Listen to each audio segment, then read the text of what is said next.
그 은혜의 바다를 바라보면서 오늘도 주의 말씀 의지하여 한 걸음 한 걸음 걸어가시는 놀라운 복이 있기를 간절히 소망합니다. 오늘 본문은요, 우리들의 삶에서 계속 반복되는 장면들을 보여줍니다. 우리가 실수할 때, 그리고 우리가 묻지 않고 결정할 때, 우리가 판단을 잘못해서 엉뚱한 결과를 맞이할 때도 하나님은 결국 올바른 구도로 하나님의 길로 인도해 나가신다라는 것입니다. 그리고 이 과정 속에서요, 우리가 무엇을 생각해야 하며 무엇을 따라가야 할지를 일깨워 주는 본문이라 할 수 있겠습니다. 먼저 16절입니다. 그들과 조약을 맺은 후 사흘이 지났다라고 이야기를 합니다. 즉 조약을 맺고 사흘이 지나서야 깨닫게 됐다라는 것입니다. 그런데 사흘, 이미 늦은 시간이었습니다. 이미 계약은 끝났고 기브온 사람들은 이미 이웃이 되었고요. 속임수였고 이스라엘은 당한 시간이었습니다. 이런 결과를 맞이한 이유가 있다라고 합니다. 바로 어제 보았던 14절의 말씀이 화근이었습니다. 어떤 말씀이었습니까? 여호와께 묻지 않았다라는 그러한 말씀입니다. 여리고 아이성에서 우리에게 가르쳐 주신 그 주님, 순종해야 승리하고 묻지 않으면 멸망함을 몸소 깨닫게 해주셨던 그 주님. 그런데 이스라엘은요, 또 여기서 똑같이 계속 반복해서 묻지 않고 나아가는 것을 봅니다.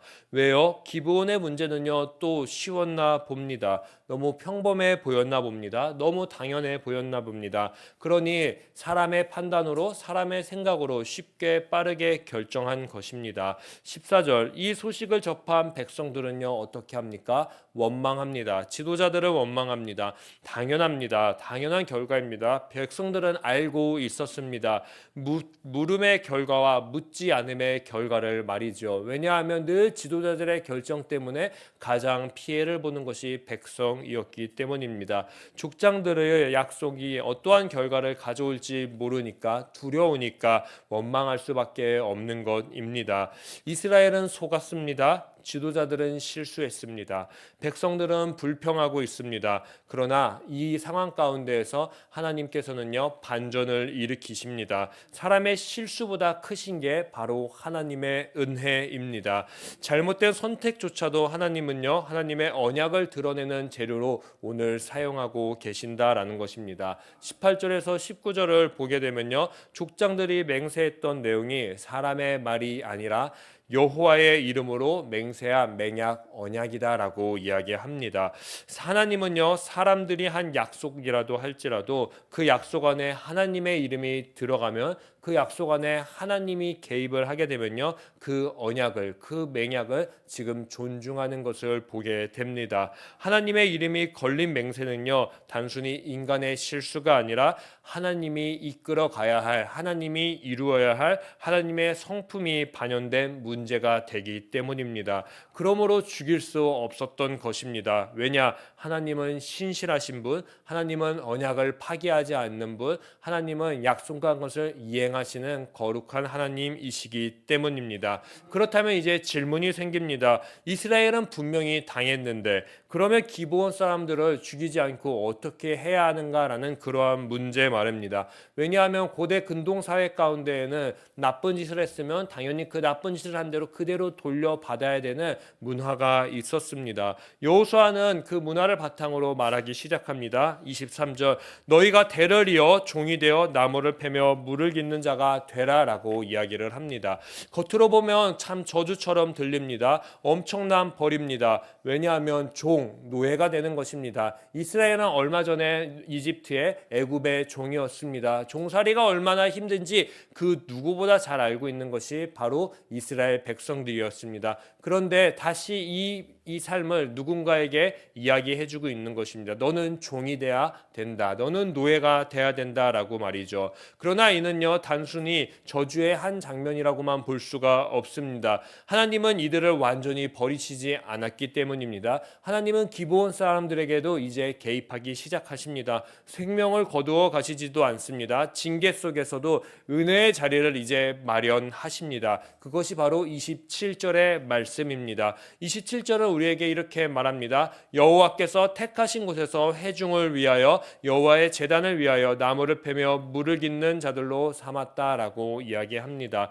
하나님은요 기브온 사람을 버리시지 않으셨습니다. 그들을 진영 밖으로 내쫓지도 않았습니다. 오히려 제단 가까이, 가장 하나님에게 가까이 올 수 있는 그 자리를 마련했습니다. 예배를 가까이, 하나님의 임재를 가까이 하게 두셨습니다. 왜 그럴까요? 제단은요 은혜가 흘러나오는 자리이기 때문입니다. 제단은 피가 흘러 용서가 이루어진 자리입니다. 죄인이 회복되는 자리가 바로 제단입니다. 기브온은 속였습니다. 거짓말했습니다. 잘못했습니다. 그런데 하나님은 그들을 회복이 있는 자리에 가까이 두심으로 말미암아 오늘의 일을 기브온 날마다 기억하라라고 보여주셨습니다. 동시에 제단은요 하나님의 임재에 임하시는 자리입니다. 인간을 속였습니다. 하나님은 그들을 하나님의 임재가 머무는 자리로 대신 부르십니다. 왜요? 심판 대신 은혜를 가까이 하기 위해서입니다. 하나님은 심판도 하시지만 그 이상의 하나님, 그 이상의 은혜를 부어주시는 분임을 분명히 기억하라라고 이들에게 일깨워주고 싶었던 것입니다. 그래서 이 은혜 때문인지 모르겠지만 이 은혜로 말미암아 기브온은 벌을 받아야 되지만 동시에 예배 사역자가 되게 만들어 주셨습니다. 나무를 패고 물을 깃는 일에 예배를 준비하는 그 핵심입니다. 시작입니다. 제사를 드릴 때 필요한 재료를 공급하는 거룩한 일 중에 하나였습니다. 그들이 심판만 아니라 하나님의 집을 섬기는 선한 그리고 거룩한 사역자로 부름받고 쓰임받게 되었다라는 것입니다. 성경은요 이후에도 여러 번 기브온 사람들을 등장시킵니다. 이들을 통해서 성전과 예배가 계속해서 섬겨지고 있음을 보여주었습니다. 즉 하나님의 긍휼, 하나님의 약속은 끊임없이 끝까지 지켜지고 있다라는 것을 구약 성경 내내 읽는 독자들로 하여금 기억하게 만들었습니다. 사무엘하 21장을 보게 되면요 기브온은 여전히 언약 백성이라고 명합니다. 역대상 9장을 보게 되면 기브온 출신이 성전 봉사자 명단에 들어가 있음을 보게 됩니다. 느헤미야 3장 다 무너진 성전을 다시 재건할 때 기브온 사람들이 등장해서 함께 성전을 재건해 나가는 모습을 보게 됩니다. 속임으로 시작된 관계가요 세대를 가로지르는 예배 사역자로 자리를 잡게 된 것입니다. 인간의 실수가요 하나님의 손에 들어가게 되니까요 구속이 되고 은혜가 되고 예배로 바뀌었다라고 오늘 본문은 우리들에게 말해주고 있습니다. 거룩하신 성도님들, 우리도 살아가다 보면요 실수를 하기 시작합니다. 묻지 않고 때로는 참 많은 선택을 할 때가 있습니다. 급한 감정으로 인간의 생각으로 결정을 내릴 때도 많이 있습니다. 다급해서 막 움직일 때도 있습니다. 그리고 때때로 이 모든 결정들을 뒤돌아보면요 후회할 때가 있습니다. 그러나 오늘 말씀은 우리에게 이렇게 말해주는 것 같습니다. 잘못된 선택이 하나님의 역사를 막지 못한다라고 말이죠. 묻지 않았던 그 결정도 하나님께 돌아오기만 하면은 바로 하나님의 구속, 하나님의 은혜로 바뀐다라고 말이죠. 하나님은 우리의 실수마저 예배의 자리로 바꿔 가시는 분이다라고 우리에게 말해주고 있습니다. 이 기브온 이야기는요 실수보다 크신 하나님의 은혜, 잘못보다 깊으신 하나님의 구속, 속임보다 앞서 있는 하나님의 계획을 우리에게 보여주었습니다. 그리고 이 보여줌은요 이 한 구절에 우리의 모든 시선을, 모든 초점을 맞추게 합니다. 바로 27절에 나와 있는 여호와께서 택하신 곳이라는 곳입니다. 실수한 사람도 속인 사람도요 하나님은 택하신 곳으로 지금 우리를 이끌어가고 계시는 분이십니다. 심판이 아니라 예배의 자리, 저주가 아니라 은혜의 자리, 폐기물이 아니라 사역자로 말이죠. 그러므로 성도님들, 오늘 하루도 이렇게 고백하면서 살아가시기를 간절히 축복합니다. 주님, 우린 오늘도 실수합니다. 허나 이 실수조차 은혜로 바꾸시는 거룩하신 하나님을 믿고 따라갑니다. 부족하지만 오늘도 제단 가까이, 임재 가까이, 예배 가까이 서게 하여 주시옵소서라고 말이죠. 그리고 오늘 우리의 하루가 기브온처럼 한때는 잘못된 선택에 있었을 수 있지만 결국 하나님이 용서하신 자리, 은혜를 베푸신 자리를 날마다 기억하며 오늘 내가 딛게 될 땅, 오늘 내가 서 있게 될 그곳에서 주님을 섬기고 주님을 예배하는 예배자로 서게 하여 주시옵소서라고 그렇게 하나님의 은혜를 경험하는 하루가 되시기를 간절히 축복합니다. 제가 기도하도록 하겠습니다. 주님, 오늘도 말씀 앞에서 제 마음을 주님께 올려드립니다.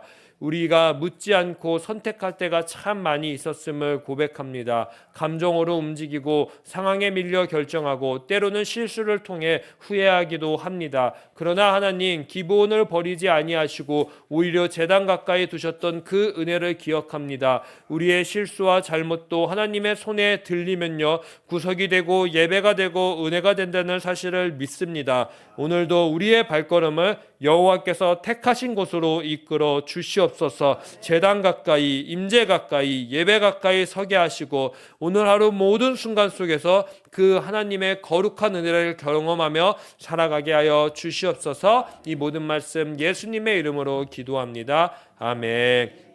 하늘에 계신 우리 아버지, 아버지의 이름을 거룩하게 하시며 아버지의 나라가 오게 하시며 아버지의 뜻이 하늘에서와 같이 땅에서도 이루어지게 하소서. 오늘 우리에게 일용할 양식을 주시고 우리가 우리에게 잘못한 사람을 용서하여 준 것 같이 우리 죄를 용서하여 주시고 우리를 시험에 빠지지 않게 하시고 악에서 구하소서. 나라와 권능과 영광이 영원히 아버지의 것입니다.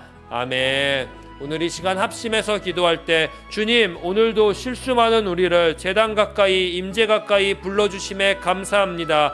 잘못된 선택 속에서도 주님의 은혜를 따르는 거룩한 주의 백성이 되게 하여 주시옵소서. 우리의 실수도 예배로 바꾸시는 하나님을 간절히 의지하며 주님, 오늘도 우리의 삶에 여호와께서 택하신 곳에 우리가 설 수 있게 하여 주시옵소서라고 우리 주여 한번 외치시고 간절히 기도하도록 하겠습니다. 주여,